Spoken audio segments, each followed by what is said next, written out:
तत्वों में इलेक्ट्रॉनिक विन्यास तथा आवर्त सारणी के बाद अब नेक्स्ट टॉपिक हम लोग देख रहे हैं 3.6।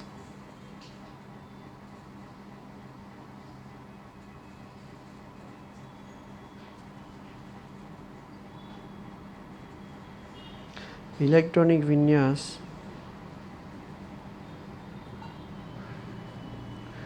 और तत्वों के प्रकार। देखो भाई, अगर आप लोगों ने अभी तक चैप्टर नंबर 2 की इलेक्ट्रॉनिक विन्यास जो है अभी तक तैयार नहीं की है, तो मैं पहले ही बोल देता हूँ कि इलेक्ट्रॉनिक विन्यास आप लोगों को आ जाए, उसके बाद ही इस चैप्टर के अंदर आपको आवर्त कोष्ठक समझना पड़ेगा, उसके बाद की वीडियो देखनी पड़ेगी, उसके बाद ही आप लोगों को ये सारी चीज़ें समझ में आएंगी। ये सारी चीज़ें जो हैं वो बिल्कुल सरल हैं, लेकिन उन लोगों के लिए ये हार्ड हो सकती हैं जिनको इलेक्ट्रॉनिक विन्यास नहीं आता और आवर्त कोष्ठक भी बनाना नहीं आता और उसके बारे में कोई जानकारी नहीं है, तो उसको ये चीज़ नहीं आएगी। जिन लोगों को इलेक्ट्रॉनिक विन्यास आता है, उसको आता है, और अगर उसने आवर्त कोष्ठक भी सही ढंग से पढ़ाई की है, तो इसको जो है वो बिल्कुल सरल लगेगा।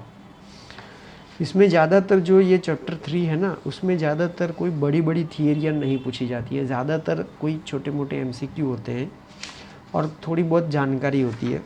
बाकी इसमें कोई बड़ी थियरी इसमें होती नहीं है। ये एक जो है जनरल नॉलेज की तरह ये चैप्टर है, और उसको आगे आने वाले चैप्टरों में जो हमने उपयोग करना है उसके मुताबिक ये काम करता है।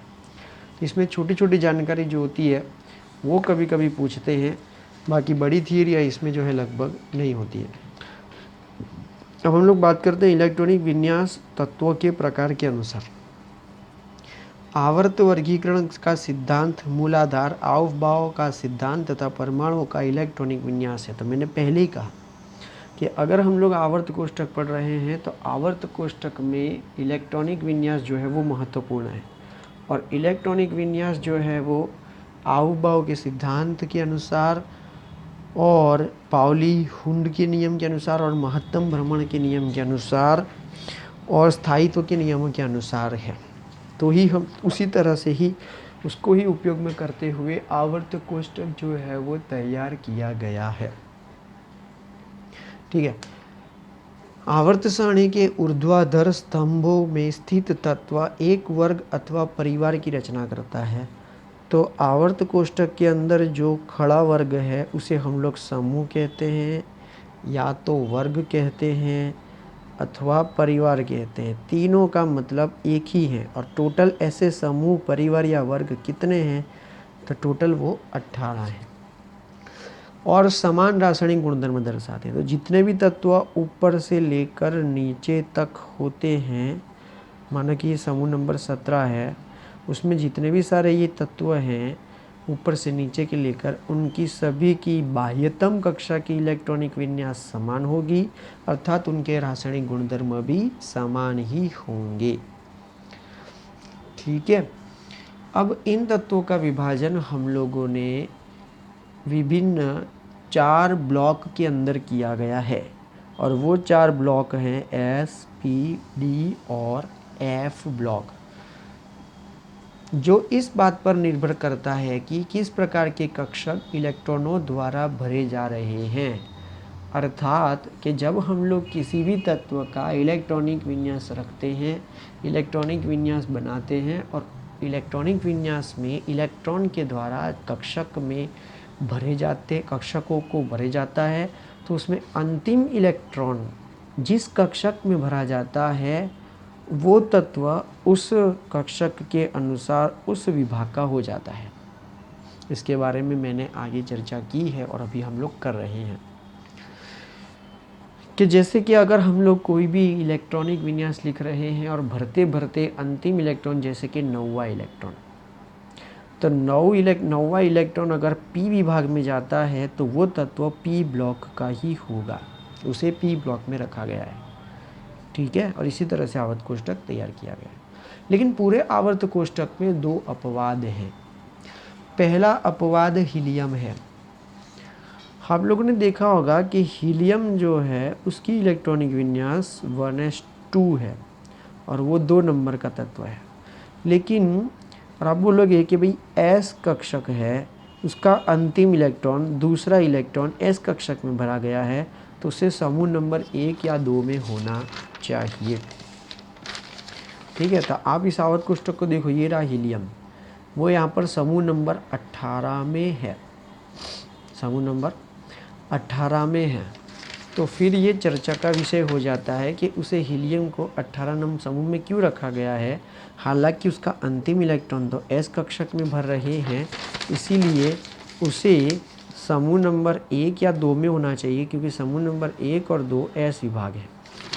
तो हीलियम समूह नंबर 1 या 2 में होने की बजाय समूह नंबर 18 में है, P ब्लॉक में है, क्योंकि उसका औचित्य इस आधार पर है कि भाई उस हीलियम का संयोजी कोष भरा हुआ है, पूरा भरा हुआ है। जैसे कि उसके बाह्यतम कोष है 1s और उसका बाह्यतम कोष या संयोजकता बाह्यतम कोष संपूर्ण रूप से भरा हुआ है, और संपूर्ण रूप से भरा हुआ होने के कारण उसे कौन से समूह में रखना चाहिए, 18वें समूह के अंदर उसे रखना चाहिए। ठीक है, ओके। दूसरा ये कि हीलियम ये जो है ना वो गैस स्वरूप है, जबकि समूह नंबर 1 और 2, समूह नंबर 1 और 2 जो हैं वो धातु है, समूह नंबर 1 और जो है वो धातु है, परंतु हीलियम क्या है, गैस है। और कैसी गैस है, वो निष्क्रिय गैस है, अर्थात उसका गुणधर्म निष्क्रिय गैसों के बराबर है, इसीलिए उसे समूह नंबर 18 में रखा गया है, क्योंकि समूह नंबर 18 में ऊपर से लेकर नीचे तक सारे की सारी जो है वो निष्क्रिय गैसें हैं। ठीक है, जैसे कि मैं यहाँ पर बता दूँ कि समूह नंबर 18 में helium, neon, argon, krypton, xenon, radon, ठीक है ना, ये सारे के सारे ये जो है निष्क्रिय गैस है, इसलिए हीलियम भी जो है निष्क्रिय गैसों जैसा गुणधर्म रखता है, इसीलिए उसे समूह नंबर 18 में रखा गया है। ये एक अपवाद है। दूसरा अपवाद जो है वो हाइड्रोजन है। ठीक है, हाँ हाइड्रोजन है। हाइड्रोजन की इलेक्ट्रॉनिक विन्यास 1s1 है। तो हाइड्रोजन का स्थान अभी तक आवर्त कोष्ठक में फिक्स नहीं है कि वो कौन से समूह में आता है, इतना कि ये 1s1 है, n=1 है, इसलिए ये प्रथम आवर्त में है, ये फिक्स है कि वो प्रथम आवर्त में है। लेकिन कौन से समूह में है वो अभी तक एक प्रश्न बना हुआ है, समूह के बारे में हमको जानकारी नहीं मिली है, इसीलिए उसे प्रथम आवर्त में कोई भी समूह के अंदर उसे जगह हम लोग नहीं देते हैं, उसे हम लोग कहीं भी लिख देते हैं, उसे प्रॉपर कोई समूह दिया गया नहीं है। ठीक है ना, हाइड्रोजन जो है वो गैस है, इसलिए उसे हम लोग एस विभाग के तत्वों के साथ जो कि धातु वाले होते हैं उनके साथ हम लोग नहीं रख सकते। ठीक है, क्योंकि उन हाइड्रोजन जो है वो गैसीस है, जबकि समूह पहला और दूसरा एस विभाग के जो तत्व हैं वो सारे के सारे धातु हैं। भले ही इसमें 1s1 है और अंतिम इलेक्ट्रॉन उसका एस में भरा गया है, फिर भी उसे नहीं लेंगे क्योंकि हाइड्रोजन गैसीय स्वरूप है।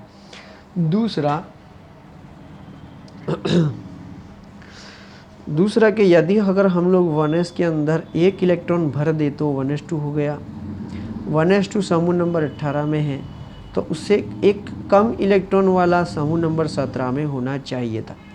लेकिन समूह नंबर 17 जो है वो चाल्कोजन से क्या है, नहीं, समूह नंबर 17 जो है वो हैलोजन से, हैलोजन मतलब कि ये समूह नंबर 17 फ्लोरीन, क्लोरीन, ब्रोमीन और आयोडीन जो इलेक्ट्रॉन को प्राप्त करने की वृत्ति रखते हैं। आप लोगों को याद रख लेना है, मैं आपको बोल रहा हूँ कि समूह नंबर 17 में जो सारे तत्व हैं वो इलेक्ट्रॉन प्राप्त करने की वृत्ति रखते हैं। कैसे रखते हैं वो इस चैप्टर के अंत तक आ जाएगा आपको, ठीक है ना। तो वो ये इलेक्ट्रॉन को प्राप्त करने की वृत्ति रखते हैं, जबकि हाइड्रोजन के पास एक ही इलेक्ट्रॉन होता है, इसलिए वो दान करने की वृत्ति रखता है। इसीलिए हम लोग हाइड्रोजन को समूह नंबर 17 में भी नहीं रखते हैं। इसीलिए यहाँ पर अलग अलग स्थान से जो है हम लोग हाइड्रोजन के लिए कहीं भी उसको रख देते हैं। तो ये थे दो अपवाद। अब हमने कहा कि तत्वों को उस विभाग में रखा गया है कि जिसमें उनकी इलेक्ट्रॉनिक विन्यास में अंतिम इलेक्ट्रॉन जो कक्षक में जाता होगा उसके अनुसार उसको उस विभाग में रखा गया है। तो हमारे पास टोटल 4 विभाग हैं, एस, पी, डी और एफ। तो अब इन सभी चारों 4 विभाग के अंदर रहे हुए तत्वों के बारे में हम लोग जानकारी हासिल करेंगे। 3.6.1 पहला हम लोग देख रहे हैं एस ब्लॉक के तत्व।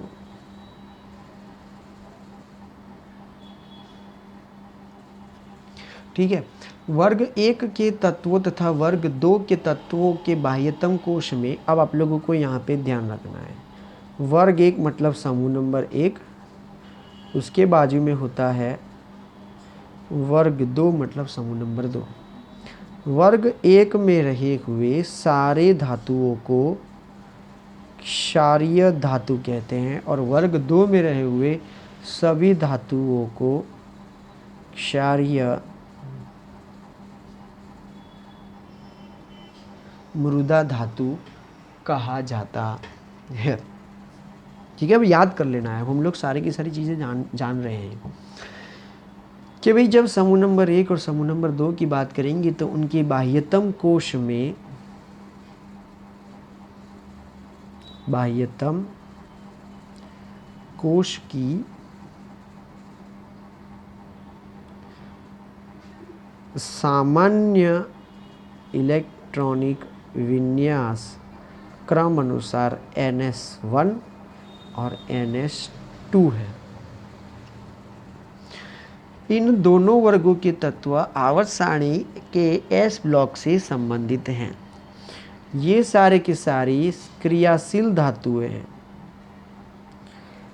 मतलब कि ये धातु अपने आप अन्य धातु के साथ प्रक्रिया कर लेती है।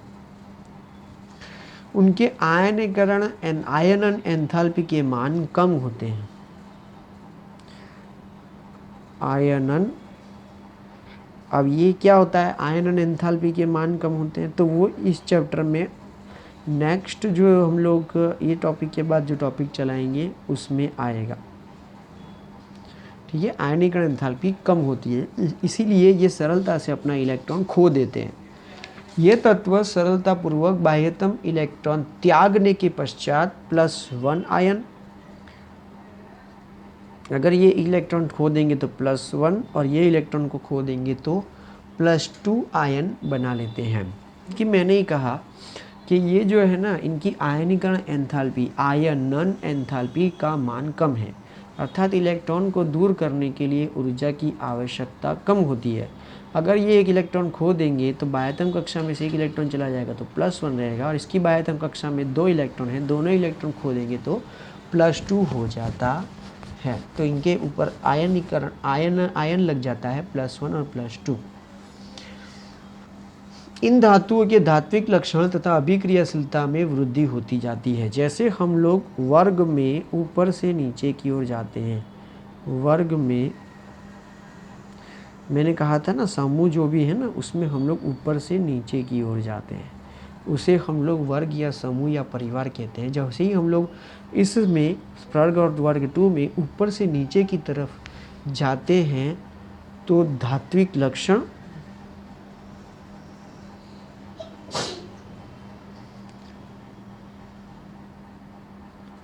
तथा अभिक्रियाशीलता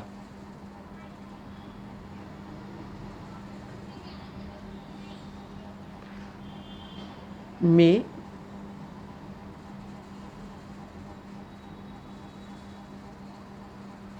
वृद्धि होती है। धात्विक लक्षण में वृद्धि होना उसका मतलब क्या है कि जब हम लोग पहले से चालू करते हैं, जैसे कि लीना के रॉबिन्सन फ्रांस में, ऊपर से नीचे, लीना के रॉबिन्सन फ्रांस में, ठीक है ना, तो लीना के रॉबिन्सन फ्रांस में, तो उसके लिए ऐसा होता है कि लिथियम जो है ऊपर से नीचे आने पर धात्विक लक्षण बढ़ता है। लिथियम कम धात्विक होता है, जबकि ये फ्रांसियम जो है वो अधिक धात्वीय होता है। इसके धातु के लक्षण लिथियम की तुलना में ज़्यादा होते हैं। अभिक्रियाशीलता भी इसकी लिथियम की तुलना में ज़्यादा है। उनके कहने का मतलब ये होता है। और लिथियम और बेरिलियम को छोड़कर एस ब्लॉक के तत्वों के यौगिक मुख्य रूप से आयनिक होते हैं। लीना के रॉबिन्सन, फ्रांस में बे मग का सर 12। लिथियम और बेरिलियम समूह नंबर 1 और समूह नंबर 2, ये दो तत्वों को छोड़ दें तो उनके नीचे के जो सारे तत्व हैं वो आयनिक गुणधर्म रखते हैं। कैसे आयनिक? जैसे कि उनके बने हुए पदार्थ को यदि पानी में रखेंगे तो वो धन आयन और ऋण आयन में अलग अलग बट जाते हैं। ठीक है, ये था आप लोगों का एस ब्लॉक के तत्व। अब हम लोग पी ब्लॉक के तत्व, डी ब्लॉक और एफ ब्लॉक के तत्व के लिए नया वीडियो जो है वो बनाएंगे।